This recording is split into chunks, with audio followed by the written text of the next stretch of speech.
Hi friends! The multinomial function returned the ratio of the factorial of a sum of supplied values to the product of factorials of those values. Let's go ahead and see how the multinomial function can be used in Microsoft Excel. Open the desired Excel worksheet.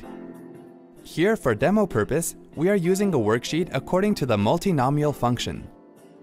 Please check the web URL given in the video description below this video for complete details, that is, syntax and remarks.